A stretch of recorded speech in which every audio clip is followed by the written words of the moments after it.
안녕하세요. 청소년 상담사 3급 발달심리 유소영입니다. 네, 저희가 이제 오늘 첫 시간 발달심리학, 발달심리 시작을 좀 해보도록 하겠습니다. 자, 첫 단원은 이제 발달심리학의 기초 파트이죠. 그래서 발달심리학이 이제 어떤 것인지 그 개념 전체적으로 좀 알아보고요. 그다음에 이제 발달심리학에서 이제 어떤 방법으로 연구를 하는지 그 연구 방법론 그리고 이제 발달 이론들 또 발달심리학에서 나오는 주요 쟁점들 이렇게 알아보도록 하겠습니다. 여러분 이제 교재 같이 보면서 시작을 하겠습니다. 자, 첫 번째 이제 발달 심리학의 개념과 특징입니다. 발달의 의미와 원리입니다. 시험에서 굉장히 이제 자주 출제가 되는 부분이에요. 그래서 전체적인 내용들 다 이해도 하시고 또 꼭 기억을 하셔야 되겠습니다. 자, 1번 보시면요. 수정에서부터 사망에 이르기까지라고 하는 이제 표현이 나오죠. 자, 우리가 발달이라고 얘기를 할 때 보통은 발달이다 그러면 뭔가 이제 긍정적으로 그죠? 좋은 쪽으로 변화되는 걸 발달한다라고 이제 우리는 일반적으로 표현을 합니다. 그러다 보니까 발달 심리에서 발달이라고 생각을 할 때도 그러면 이제 태어나면서부터 이제 시작을 해서 뭐 아이가 이제 걸어 다니고 그쵸? 뭐 말도 하고 그죠? 뭐 공부도 하게 되고 이렇게 이제 점점점 발전을 해 나가죠. 그렇게 해서 어느 정도 발전을 해 나가면 그다음부터 우리는 이제 쇠퇴기에 이르게 되죠. 자, 이럴 때 우리는 이제 그러면 발달이니까 발전의 의미로 봤을 때 한 뭐 성년 이 정도까지고 이후에는 이제 발달이 끝이다 이제 이렇게 생각할 수 있죠. 네, 상식적으로 이제 그렇게 생각할 수 있지만 발달 심리에서 얘기하는 발달이라는 거는 뭐 퇴화 과정, 쇠퇴 과정, 부정적으로 우리 몸이 변하는 이러한 과정들을 모두 다 포함을 하고 있습니다. 그러니까 여러분들이 꼭 기억하셔야 될 거는 1번에 나와 있는 것처럼 수정에서부터 사망에 이르기까지의 인간의 전 생애를 다 다루고 있는 게 발달 심리예요. 그러니까 발전적인 부분, 긍정적인 부분도 포함이 되지만 부정적인 어떤 변화 이런 것들도 모두 다 포함을 한다라고 하는 거 꼭 기억을 하시기 바랍니다. 자, 두 번째는 자, 지적, 정서적, 사회적, 신체적 측면, 전인적 측면에서 변화한다라고 되어 있죠. 자, 우리가 전인적이다라고 하는 표현, 그죠? 여러분들 뭐 많이 들어보셨을 거예요, 그죠? 인간의 전체적인 이렇게 이제 이해를 좀 하시면 될 거예요. 그러니까 인간의 모든 면에서의 어떤 변화다라고 이렇게 보시면 되고요. 세 번째 보시면은요, 자, 인간은 근본적으로 이제 미완성의 존재이다. 자, 그러면서 풍부한 가소성을 가지고 있다라고 되어 있어요. 가소성. 그죠? 자, 가소성을 먼저 오른쪽 페이지 넘어가서 좀 같이 확인을 하고 가도록 하겠습니다. 자, 쉽게 말하면 가소성이다라고 우리가 얘기할 때는 잠재력, 또 변화 가능성 이런 표현들로 이제 볼 수가 있을 거예요. 자, 그러니까 책에 나와 있는 것처럼 변화에 대한 역량이다 이제 이렇게 얘기를 하고 있습니다. 그래서 긍정적인 또는 부정적인 삶의 경험에 반응을 해서 변화할 수 있는 능력을 얘기를 합니다. 그래서 두 번째 보시면 또 위축된 발달이 정상적으로 회복될 수 있는 역량이다라고 되어 있고요. 또 세 번째 보면 마지막 부분에 유아기와 아동기는 많은 발달적 가소성을 갖는 시기다라고 얘기를 했어요. 그러니까 자, 우리가 이제 뭐 어린 시절에 특히 이제 어린 시절에 이 가소성이 이제 좀 풍부한데 신경이 좀 이제 손상이 됐어요. 그런데 손상이 되어서 물론 완벽하게 손상되지 않은 사람처럼 다시 기능을 하기는 좀 어렵죠. 그런데 어느 정도는 우리가 이제 손상된 그 부분을 자꾸 우리가 써야 되잖아요. 그렇게 되면은 그러한 어떤 삶의 환경 이런 거에 이제 적응을 하면서 어느 정도는 회복을 좀 해서 이제 살아가는데 뭐 아주 크게 지장이 없도록 이제 회복력이 이제 있는 거죠. 그게 이제 어린 시절이 이제 풍부하다는 거죠. 이런 것들이 이제 가소성이고요. 또 하나는 우리가 이제 이후에 이제 배울 건데 지금 뭐 간단하게만 말씀드리면 이제 시냅스가 있어요. 이제 신경세포인데 이 시냅스가 가지치기를 해요. 처음에 많이 만들어졌다가 나중에 필요 없는 것들이 이제 다 이렇게 가지치기 없어져 버려요. 자, 그러고 나서 그러면 이후에는 어떤 변화가 또 생기냐면 그 시냅스들의 기능과 구조가 좀 바뀌게 돼요. 이것도 일종의 가소성이라고 얘기를 합니다. 그래서 그것도 하나 더 기억을 좀 해두시고요. 이후에 이제 나올 때 다시 한번 설명을 드리도록 할게요.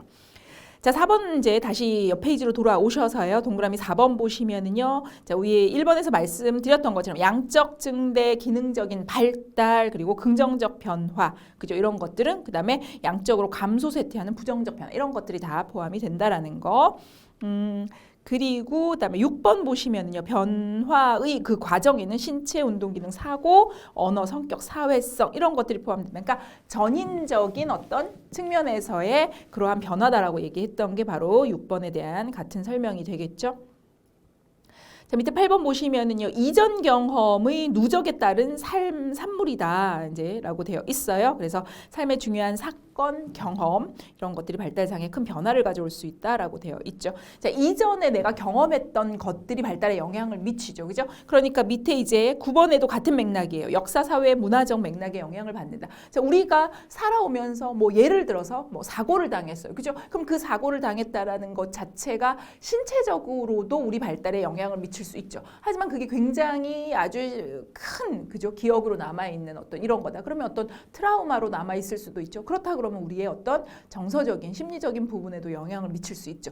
이런 것들이 이제 우리의 어떤 사회적 문화적 맥락에 영향을 받는다는 얘기가 될 것이고, 자, 그다음에 이제 경험의 누적에 따른 산물이다 그랬으니까 내가 그런 경험을 갖고 있어서 나의 발달에 어떤 문제가 생긴다라고 하면 그 이후에 발달되는 부분에 있어서도 이전에 그러한 나의 어떤 그 이제 그 발달의 그 측면들이 이후 발달에도 영향을 계속 미치게 되죠. 그런 얘기가 됩니다. 자, 그다음에 10번 보시면 전통적 관점에서 발달의 지향점은 이제 성숙이었죠. 처음에 말씀드렸던 것처럼 우리가 발달이다 그러면 뭔가 이제 긍정적으로 좀 변화되는 이런 것들을 얘기를 하고, 그다음에 노화의 이제 지향점은 이제 죽음이다. 이제 이렇게 보통 얘기를 했어요. 그렇지만 전생의 관점 이런 차원에서 본다 그러면 모든 연령에서 발달은 성장과 감소 이걸 모두에 포함하는 개념이다. 네, 그래서 발달의 의미는 여러분들 모두 다 이제 꼭 잘 기억을 해 두시기 바랍니다. 자, 그럼 이제 다음 페이지 넘어와서 이제 발달의 원리를 보겠어요. 자, 발달을 그럼 하기는 하는데 우리가 우리의 어떤 신체, 뭐 정신 여러 가지, 그죠? 모든 이제 부분이 다 행동적인 부분, 그죠? 정서적인 부분, 모든 것들이 이제 발달에 속하게 되는데 이것들이 발달을 하는 데 있어서 어떠한 기준, 어떤 그 규칙 일종의 그런 것들을 이제 가지고 있는 거죠.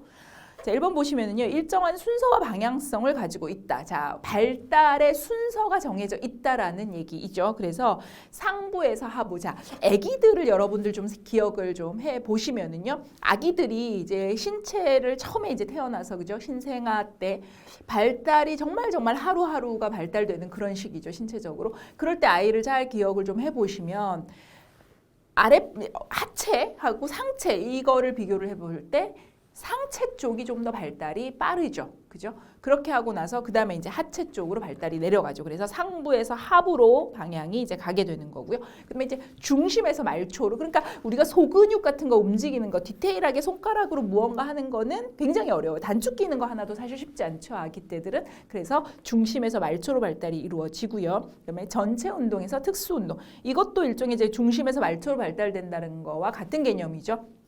그래서 우리가 어떤 큰 움직임들은 하죠. 하지만 디테일한 움직임, 운동들은 이제 처음엔 어렵죠. 그래서 전체 운동에서 특수 운동으로 이제 방향성이 가고요. 그 다음에 이제 미분화 운동에서 분화 운동으로 이제 진행이 된다라고 되어 있습니다.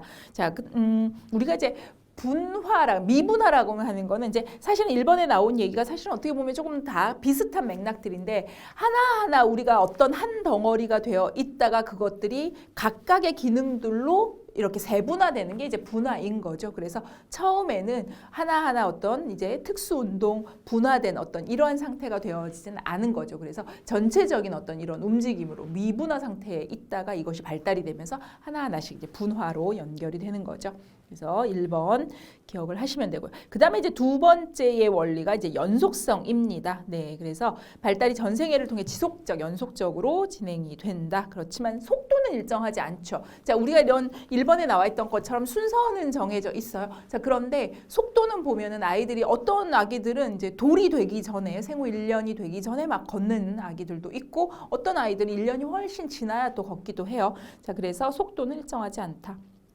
세 번째, 유전과 환경의 상호작용이다. 네, 우리가 이제 발달을 한다라고 하는 건 내가 가지고 태어난 기본적인 부모로부터 물려받은 유전적인 영향이 크죠, 그죠? 그러니까 아무래도 키가 큰 집에서 태어난 아이들은 좀 키가 크고, 그죠? 아무래도 엄마 아빠가 좀 작은 그런 이제 부모님이다라고 하면 이제 아이들이 아무래도 좀 키가 작고 뭐 이런 것들이 이제 영향을 받죠. 자, 그런데 또 중요한 건 뭐냐면 환경적인 요인이죠. 잘 먹고 아무래도 운동도 열심히 하고 이러다 보면은 부모님의 어떤 그런 키나 신체적인 조건을 좀 넘어서게 또 되는 거죠.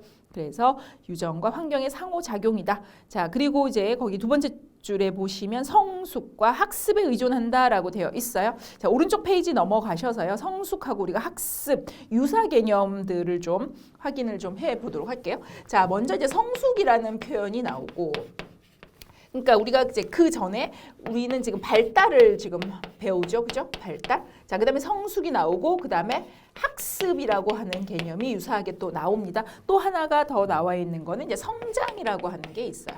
자, 요거는 이제 이후에 여러분들 학습 심리에 가셔도 이제 학습이론, 네, 학습이론 쪽에 가셔도 요러한 개념에 대한 이제 구분이 좀 나오기는 합니다. 자, 먼저 성숙이라고 우리가 얘기할 때는 얘는 유전적인 영향에 의해서 우리의 어떤 몸, 뭐 이런 마음 이런 거에 변화가 오는 거를 성숙이라고 얘기를 합니다. 그러니까 중요한 거는 성숙의 어떤 그 컨트롤 역할을 하는 건 바로 이 유전이다. 예, 어떤 생물학적 요인이다. 이제 이렇게 보시면 돼요. 그래서 대표적으로 우리가 2차 성징 같은 거, 그러니까 사춘기 때 보시면 그죠? 정해져 있는 그 변화가 있죠, 그죠? 여학생들 같은 경우에는 뭐 가슴이 이제 발달하고 또 이제 뭐 생리를 시작을 하게 되고 뭐 이런 것들이 이제 나타나는 거죠. 이런 것들이 바로 성숙이다라고 보면 됩니다. 남자 아이들 같은 경우에는 그죠? 뭐 수염도 나고 목소리가 굵어지고 근육이 발달하고 이제 이런 것들이 되겠죠. 자, 그다음에 이제 학습이라고 하는 거. 그러니까 얘는 타고난 거에 포커싱이 되어 있는 얘기인 거고 학습이다라고 하는 거는 전적으로 우리 뭐예요? 환경에 영향을 받는 거죠. 그죠? 환경, 그다음에 경험치 이런 것들을 통해서 우리가 그죠? 뭔가 발전해 나가는 것을 우리가 이제 학습이다 이렇게 얘기를 할 수 있습니다. 그래서 환경과 상호작용하는 경험에 의한 이제 변화다 이렇게 볼 수가 있고요. 그다음에 이제 성장이라고 할 때는 그야말로 이제 우리가 몸집이 커지고 키가 커지고 뭐 근육이 늘어나고 이러한 것들을 성장이라고 해요. 그러니까 우리 신체의 어떤 양적인 증가 요거를 얘기를 합니다.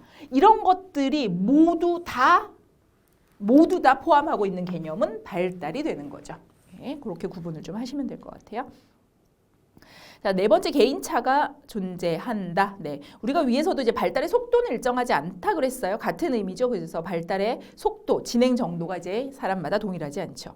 다섯 번째 분화와 통합의 과정이다라고 되어 있어요. 자, 1번에서도 미분화에서 분화운동으로 진행이 된다라고 되어 있는데 5번 보시면 자, 발달이 점진적으로 분화를 해가고 다시 그것이 통합되어지는 과정이다라고 책에 나와 있습니다. 자, 우리가 분화라고 얘기를 하면 쉽게 말하면 이거죠. 분화된다라는 건 처음에 우리의 존재는 뭐였어요? 바로 수정란이었었어요. 그죠? 난자와 정자가 합해져서 만들어진 수정란이었어요. 자, 이 수정란이 세포 분열을 하고 증식을 하게 되죠. 그러면서 어떤 부분은 뭐 손이 되고 어떤 부분은 발이 되고 어떤 부분은 뭐 내장 기관이 되고 이렇게 다 분화가 되는 거죠. 그죠? 이런 게 이제 그렇게 해서 세포가 분열 증식을 하면서 그 기능들 그리고 또 구조가 특화되는 걸 얘기를 합니다. 그래서 또 이제 우리가 이런 신체적인 부분에 있어서도 분화를 얘기를 할 수가 있지만 예를 들어서 또 이런 것도 분화예요. 영화들 같은 경우에는 옳고 그름 이런 거에 대한 어떤 구분이 없죠. 그죠? 이게 미분화 상태인 거죠. 하지만 이제 나이를 조금씩 더 먹어가고 어떤 이제 그 환경에 대한 여러 가지 경험들 이런 것들을 하면서 아, 이런 거는 옳은 거다. 이런 거는 그른 거다. 이런 것들을 이제 구분할 수 있게 되는 거죠. 이런 것도 일종의 이제 미분화 상태에서 분화 상태로 간다라고 할 수 있는 거죠. 자, 그럼 이제 통합은 뭐냐? 이렇게 자 분화가 돼서 각각의 그 기능들, 그 각각의 자기의 기능들을 하게 되는데 자, 우리가 이 기능들이라고 하는 게 아주 독립적으로 움직이는 건 아니에요. 자, 예를 들어서 도덕성이라고 하는 것도 그죠? 옳고 그름에 대한 어떤 내가 이제 미분화 상태에서 분화가 됐다. 자, 그런데 이 도덕성이라는 것도 오로지 그냥 옳다 그르다가 단독적으로만 움직이는 게 아니죠. 나의 어떤 정서적인 부분이라든가 인지적인 부분 이런 것들이 또 다시 통합이 돼서 나의 어떤 도덕성이라고 하는 것이 또 나타나는 거죠. 이런 것들이 이제 통합이다 이렇게 볼 수 있습니다. 그래서 분화된 것이 유기적으로 서로 이제 상호작용을 하는 것이다 보시면 됩니다. 자, 6번째 이제 점성 원리가 나옵니다. 자, 점성 원리라고 얘기를 하는 것은 이제 우리 책에 보시면 성장하는 모든 것이 기초 안에서 부분적으로 발달을 하고 특정 단계 발달은 이전 단계에 성취한 발달 가업에 기초를 해서 이루어진다. 자, 일종의 누적이 된다라는 거죠. 내가 이전에 발달된 게 있어요. 그러면 그 발달된 거 위에 또 새로운 발달이 계속 이렇게 올라간다라고 얘기를 하는 거죠. 그래서 우리가 이제 점성 원리라고 얘기를 할 때는 이제 영어로 표현을 하면은 에피제네틱, 에피제네틱 프린서플 이렇게 얘기를 해요. 그러면 에피제네틱이라고 하는 게 이제 점성이라고 얘기를 하는데 여기서 우리가 에피라고 하는 표현, 여러분들 제네틱 하면 유전적인 뭐 이런 뜻으로 알고 계시잖아요. 그래서 에피라고 하는 거는 뭐 오버 뭐 이런 뜻이 있어요. 뭐 아니면 above 뭐 이런 뜻이 있대요.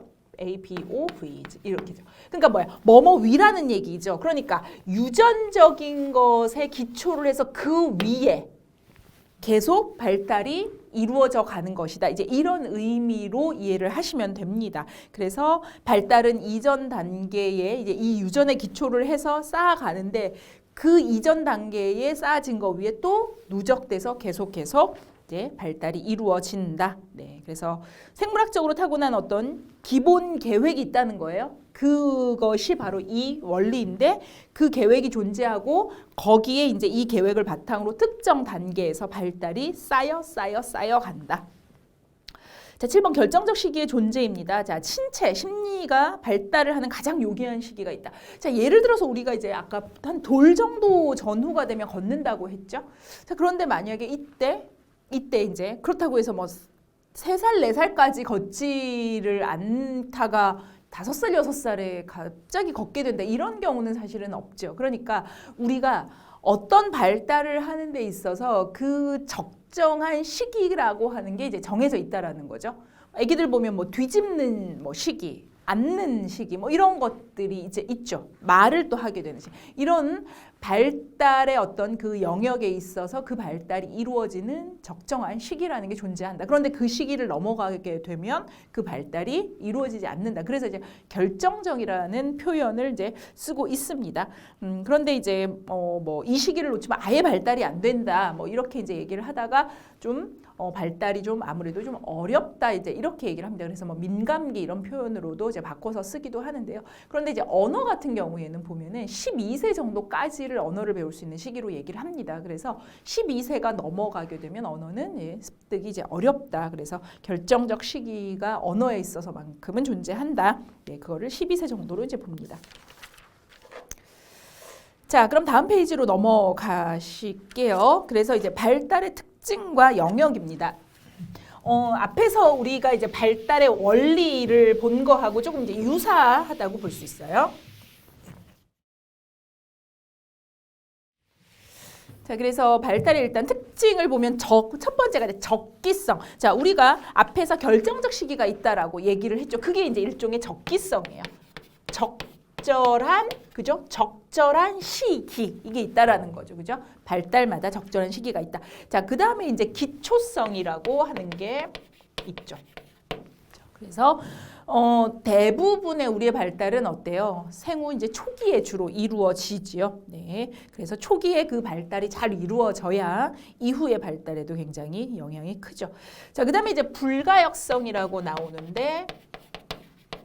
불가역성 같은 경우는 우리가 앞에서 했던 가소성하고의 약간 이제 반대 개념으로 보시면 돼요. 가소성은 변화 가능성, 변화할 수 있는 잠재력, 역량 이런 의미였었잖아요. 불가역성은 쉽게 말하면 다시 되돌리기는 어렵다라는 거예요. 그러니까 한 번 발달이 잘못됐다라고 하면 그것을 다시 원상태로 이제 복구하는 것에는 좀 한계가 있다. 이제 이러한 얘기가 되죠. 자, 그 다음에 이제 누적성이 이제 나오죠. 자, 누적성은 앞에서 얘기한 점성 원리하고 이제 좀 유사한 개념으로 보시면 될 것 같아요. 그래서 이전의 발달 위에 계속 우리가 이렇게 이제 발달이 쌓여가는 개념이다 보니까 앞에서 어떤 발달 하나가 좀 잘 이루어지지 않았다라고 하면 이후의 발달에 문제가 생기게 되죠. 자, 그 다음에 이제 상호 관련성이죠. 자, 우리가 이제 발달이라고 하는 것이 하나가 더 단독적으로만 이루어진다? 이렇지 않죠. 그죠? 그래서 여러 측면들이 이제 서로 긴밀하게 연관이 되어 있는 거죠. 그래서 발달의 특징은 이제 앞에 있는 우리 원리하고 같이 연결해서 기억을 좀 하시면 될 것 같아요. 자, 그래서 이제 발달을 영역을 어떻게 구분을 좀 할 수 있냐면 이제 신체적인 부분 발달을 하죠. 자, 그다음에 이제 두 번째 인지적인 부분 그리고 심리, 사회적 부분 이제 이렇게 나눠서 볼 수가 있습니다. 그래서 뭐 신체적 부분은 여러분들 알고 계시는 그런 우리의 이제 몸에 대한 변화, 인지적 변화다라고 얘기하면 우리가 인지적이라고 얘기할 때는 어떤 사고와 관련됐다 이렇게 보시면 돼요. 그러니까 사고, 문제 해결에 대한 어떤 정신적인 과정들, 언어, 기억, 지능, 추론 이런 것들로 이제 구성이 되어서 이런 부분들이 발달하는 것을 얘기하고요. 심리 사회적 발달이라고 할 때는 이제 사회성이라든지 뭐 정서, 관계, 뭐 자아 개념, 성격 이런 것들의 어떤 능력들을 얘기를 합니다. 자, 그러면 이제 이렇게 해서 기본적인 발달의 이제 개념들을 좀 확인을 했고요. 이번에는 그러면 발달 심리학의 이제 연구 방법론을 보도록 하겠습니다. 자, 발달 심리에서 이제 연구를 진행을 할 때 어떻게 이제 좀 진행을 하게 되고 또 어떤 개념들이 또 있는지를 좀 보도록 하겠습니다. 자, 먼저 이제 발달 심리학이라고 하는 이제 개념을 좀 보도록 할게요. 자, 우리가 발달이라고 얘기하는 거는 수정에서부터 우리의 죽음에 이르기까지 우리의 삶 전체에서의 변화 과정이다라고 얘기를 했어요. 자, 그러니까 우리의 일생의 그 전체의 변화 과정 그 속에서 그죠? 성장하고 발달하고 쇠퇴하고 뭐 이러한 모든 그 과정들을 그런 거치면서 변화되는 우리의 그런 모든 것들을 쉽게 말하면 연구하는 학문이다. 이제 이렇게 보시면 될 것 같아요. 그러니까 어떤 파트냐? 위에서 나와 있던 발달의 영역, 신체적, 인지적, 심리, 사회적 이러한 이제 영역들에 대해서 우리가 어떻게 변화하는지를 연구하는 거죠.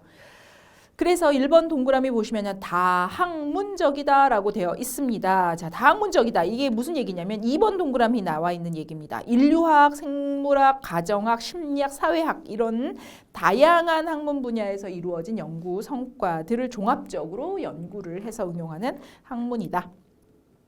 자, 그러면 이제 과학적 연구라고 하는 거를 좀 보도록 할게요. 자, 과학적으로 우리가 연구한다. 우리가 이제 발달 심리, 이제 심리학의 한 분야이죠.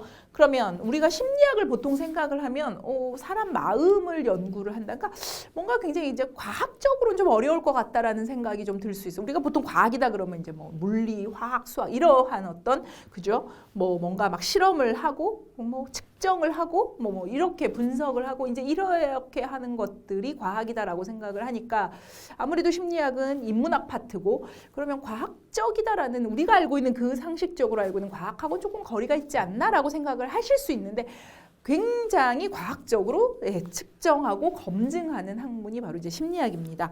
자, 그래서 일단 연구 과정을 보면 먼저 이제 우리가 연구를 하려면 일단 문제 제기를 해야 돼요. 자, 그러면 문제 제기는 일종의 이제 내가 뭐냐면 궁금함이 떠오른다라는 얘기예요. 뉴스를 봤어요. 그랬더니 요즘에 청소년들의 어떤 그 이제 폭력성 뭐 이런 게 이제 너무 이제 좀 과해졌어요. 그렇죠? 그런 폭력성에 대한 보도가 많죠. 자, 그래서 그걸 보면서 이제 우리가 궁금함이 생기는 거예요. 아, 도대체 청소년들의 폭력성이 왜 이렇게 증가를 했을까? 왜 이렇게 세졌을까? 뭐 이런 궁금함이 하나 생기는 거죠. 문제 제기를 하는 거예요. 자, 그러고 나면은 중요하게 왜 그럴까라고 하는 거에 나름의 내가 뭔가를 답을 한번 생각을 해보게 되죠. 그게 이제 중요한 어떤 요인을 우리가 발견을 한다라고 하는 게 이제 그런 개념이에요. 보니까 요즘에 예전보다 폭력적인 어떤 뭐 미디어들, 영상물들, 게임들 이런 게 너무 많아진 것 같아. 그런 것들을 아이들이 많이 접하니까 그것 때문에 분명히 폭력성이 높아졌을 것 같아. 뭐 이러한 하나의 요인을 발견을 하게 되는 거죠. 그래서 나는 그러면 한번 폭력 게임이라고 하는 거. 이것이 문제의 어떤 그 원인이라고 생각을 하니까 이거와 어떤 그 청소년의 폭력성 이거의 관계를 한번 나는 한번 좀 밝혀봐야겠다 이렇게 생각을 할 수 있는 거죠. 자 그렇게 해서 그 다음에 이제 그럼 어때요? 내가 문제를 제기를 했으니까 검증에 들어가야 되겠죠. 자 그러면 이제 검증이라고 하는 거는 폭력 게임과 폭력성과의 어떤 관련성을 검증을 하는 거죠. 다양한 방법들이 있어요. 일단 뭐 이전에 이제 이러한 연구들이 있었는지 일단은 이전에 뭔가 이거에 대해서 논리적으로 근거가 되어줄 수 있는 연구들이 존재를 해야 돼요. 그러한 선행 연구들을 확인을 하고요. 자, 그러고 나서는 내가 이제 뭐 실험을 하든 조사를 하든 진행을 하는 거예요. 실험을 하든 혹은 조사를 하든 이런 식으로 진행을 해요. 자, 그렇게 함으로써 실험이라고 할 때는 우리가 인과성을 검증을 하는 거고요. 원인과 결과를 본다는 거예요. 그러니까 폭력 게임이 원인이 돼서 폭력성이 나타난다. 이제 이러한 얘기인 거고 조사 연구를 한다라는 거는 상관 연구를 하는 거예요. 상관을 검증하는 거. 그러니까 둘의 관련성이 있더라. 그러니까 얘가 원인은 아니지만 인과랑 상관은 굉장히 달라요. 원인은 아니야. 하지만 얘를 많이 하는 애들이 보니까 폭력성이 좀 높아. 관련성이 있어. 이제 이렇게 보는 게 상관 연구. 이런 것들을 진행을 하는 거예요. 그렇게 해서 검증을 하고 그 다음에 이제 가설을 내가 세웠잖아요. 가설이 뭐냐면 폭력 게임이 폭력성을 높일 것이다. 이런 게 가설. 그러니까 내가 검증하고자 하는 이 연구 주제를 하나를 쉽게 말하면 이제 던지는 거예요. 그게 가설이에요. 자, 그래서 이 가설이 수락이 될 것이냐, 내가 세운 가설이 오케이 이게 될 것이냐, 혹은 아니야 그렇진 않더라 기각이 될 것이냐, 이게 이제 결론이 나오는 거죠. 이렇게 해서 결론이 이제 내려지는 거죠. 이게 바로 과학적 연구의 과정입니다. 그래서 과학적이라고 얘기를 할 때는 우리가 일단은 중요한 건 뭐냐면 측정이 돼야 돼요. 측정. 우리가 과학이라고 하는 게 그렇잖아요. 뭔가 치수를 재는 거, 그죠? 자를 가지고 치수를 재고, 뭐 무게를 재고, 그죠? 측정을 해서 우리가 변화를 보는 거잖아요. 이전 이후의 변화를. 마찬가지로 심리학에서도 과학적인 연구가 되려면 중요한 거는 측정이라는 걸 해야 돼요. 그래서 이전과 이후의 수치의 변화가 나타났냐? 변했네. 그럼 차이가 있는 거네. 쉽게 말하면 이거거든요. 그렇게 하기 위해서 그러면 이러한 연구들에서 측정을 할 수 있는 도구를 사용을 하게 됩니다. 이제 그게 뒤에서 이제 또 다시 나올 거예요. 그래서 측정을 정확하게 하고 그거에 대한 결론을 내리기 때문에 우리가 과학적인 연구라고 얘기를 할 수 있어요. 자, 그럼 다음 페이지 봐서 가보도록 할게요. 그럼 이제 과학적 연구를 하려면 뭐가 도대체 있어요? 우리는 이걸 과학적 연구라고 얘기할 것이냐 이거죠. 자, 그러면 개념. 자, 개념의 의미를 보도록 할게요. 자, 현상을 설정하고 예측하기 위한 명제나 이론 전개에 있어서 그 밑바탕을 이루는 어떤 역할을 하는 추상적인 표현이다. 네. 그러니까 이제 우리가 개념이다라고 하면 쉽게 말하면 어떻게 보면 정의 같은 거죠. 그죠? 예를 들어서 폭력성 이러면 폭력성이라고 하는 것에 정의가 있죠. 그죠? 예, 이런 것들이 쉽게 말하면 이제 우리가 개념이라고 할 수 있는 건데 과학적 연구에서는 이제 어떤 현상을 설정하고 그다음에 우리가 예측을 하기 위해서 이러한 개념이 필요합니다. 그래서 개념의 기능 보면 현상에 대한 이해, 연구 방향을 제시, 연구 범위 제시, 연역적 결과를 도출한다라고 하는 그러한 이제 기능을 가지고 있어요. 자, 그러면 개념이 되기 위한 조건이 있어요. 한정성, 범위가 딱 제한이 되어 있어요. 너무 범위가 넓으면 그죠? 우리가 측정하고 검증하고자 하는 어떤 대상에 대한 의미인데 이게 너무 범위가 넓다 그러면 우리가 측정하기가 어렵죠. 그래서 한정성, 명확성, 그다음에 통일성. 그러니까 여기저기에서 의미가 다르면 안 되는 거예요. 그죠? 의미가 명확하게 하나로 정해져야 되는 거죠. 그다음에 범위에 대한 고려, 체계적인 의미. 네, 그러니까 명제나 이론하고 분리되어 있지 않고 연결되어 있어야 한다는 게 바로 이제 체계적인 의미입니다. 자, 그럼 이제 중요한 게 뭐냐면 바로 이제 밑에 개념적 정의와 조작적 정의가 나와 있습니다. 자, 우리가 그러면 이제 개념적으로 정의를 한다라는 거와 조작적으로 정의를 한다라는 거. 예를 들어서 이제 그래서 폭력성이라고 하는 걸 내가 이제 검증을 또 하려는데 근데 사실 폭력성도 굉장히 범위가 넓어요. 그죠? 누구를 때리고 뭐 이러는 것도 폭력이죠. 말로 폭력을 할 수도 있어요. 그죠? 언어 폭력이라는 것도. 그래서 굉장히 나는 이 폭력 중에서도 너무 이제 범위가 넓어서 언어 폭력을 좀 가지고 한번 연구를 해봐야 되겠다. 자, 그럼 언어 폭력이라고 하는 거를 의미를 정해줘야 되죠. 의미를 정리해줘야 돼. 정의해줘야 되죠. 이게 이제 개념적 정의예요. 그러면 쉽게 말하면 이런 거죠. 우리가 사전에 나와 있는 의미하고 이제 같다라고 보시면 돼요. 개념적 정의는. 그래서 언어 폭력 이러면 이제 제가 좀 써와봤어요. 말하는 사람의 언어적 표현이 듣는 사람에게 폭력적이거나 공격적인 느낌을 주어 상대의 자아 개념을 손상시키는 행위, 이렇게나 이제 나와 있어요. 언어 폭력이라는 게. 이런 식으로 내가 연구를 할 때 나는 언어 폭력에 대해서 연구를 할 건데 이 언어 폭력은 이런 내 연구에서 이런 의미이다. 이렇게 써주게 돼요. 그런데 사전적 정의하고 거의 이제 유사하다고 보시면 되는데 내가 나의 연구에서는 얘를 이렇게 조금 더 한정시키겠다라고 하면 조금 더 변형을 시켜서 정의를 내릴 수는 있어요. 그래서 대상이 지진인 추상적 개념을 사전에 정의된 보편적인 언어로 정의하는 거, 이게 이제 바로 개념적 정의가 됩니다. 그 개념적 정의에서 세 번째 점을 보시면은요, 배타적이어야 된다라고 나와 있어요. 그러니까 내가 정의하고자 하는 어떤 이 개념이 다른 그 개념하고는 구분이 돼야 된다라는 거죠. 동일하면 안 된다, 이 얘기인 거죠. 그래서 이제 단정적이고 중의성, 이런 의미 저런 의미를 다 포함하면 안 된다는 거죠. 자, 그 다음에 이제 중요한 게 바로 조작적 정의예요. 자, 조작적 정의다. 자, 그러면 이제 개념을 정의를 했어요. 자, 언어 폭력이라는 걸 내가 이제 가지고 연구를 하려고 그래서 이제 언어 폭력은 이거다 이제라고 이제 했어요.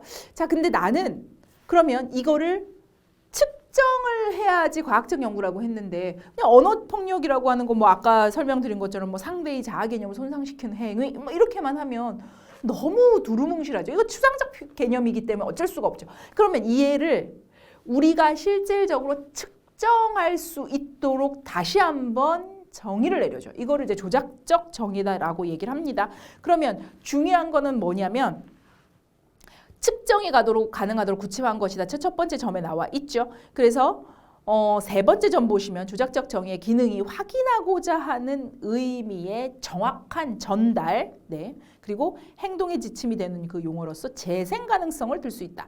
자, 그러면 우리가 언어폭력에서 그럼 나는 언어폭력 중에서 욕을 가지고 좀 해보려고 그래요. 그래서 그러면 이제 욕인데 욕을 어떻게 측정할 것이냐, 이게 중요하죠. 그죠? 그러니까 그러면 하루 동안에 욕한 횟수, 이거를 나는 언어폭력의 어떤 조작적 정의로 보겠다. 이렇게 얘기를 하는 거죠. 그러니까 하루에 몇 회를 욕을 했는지, 이걸 이제 측정을 하도록 하는 거죠. 그거를 통해서 나는 이거를 친구에게 이제 욕한 횟수, 이거를 언어폭력의 하나의 조작적 정의로 보겠다. 이제 이렇게 할 수 있는 거예요. 그러니까 확인하고자 하는 의미의 정확한 전달, 우리 조작적 정의의 기능에서 이게 바로 욕하는 행동이라고 하는 것으로 이제 정확하게 전달이 되죠. 그리고 재생 가능성, 욕하는 어떤 행동의 반복성, 이런 것들로 볼 수가 있는 거죠.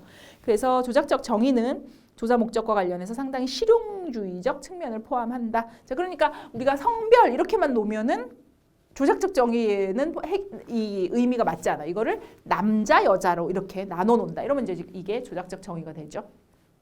그 다음에 신앙심 이러면 신앙심? 그쵸? 이거 마음을 측정하는 건데 어떻게 신앙심을 체크를 할까? 그럼 난 문제 고민을 해보면 교회를 열심히 나가면 신앙심이 아무래도 높겠죠. 그죠? 이제 그 기독교를 이제 믿는 분들은 그러면 교회에 한 달 동안 나간 뭐 횟수 혹은 성경책을 읽은 뭐 횟수 이런 것들로 우리가 조작적 정의를 이제 내릴 수가 있습니다. 뭐 소득 이러면 이제 월급여액 이제 이렇게 하는 거죠. 자, 그래서 미음 밑에 보시면 개념의 구체화 과정은 이제 먼저 개념이 나오죠. 그러면 이제 그 개념에 정의를 내리고 그 다음에 이제 조작적 정의를 내리죠. 그리고 나서 현실 세계에 도입을 해서 이제 변수를 이제 측정을 하게 되죠. 그러면 그 개념이 이제 구체화가 되는 것이다. 네, 오늘 이제 첫 시간인데 또 이제 조금 이제 그거 처음에 또 이제 시험에 좀 자주 나오는 내용들도 있었고 또 여러분께 조금 자세하게 좀 설명을 드렸습니다. 그래서 오늘은 일단 연구 방법에서 여러분들 중요한 이제 개념이라고 하는 부분들 좀 설명을 드렸고요. 다음 시간에 이제 이론부터 계속 연결을 해서 연구 방법론 확인해 보도록 하겠습니다. 오늘 수업은 여기까지 마치겠습니다. 감사합니다.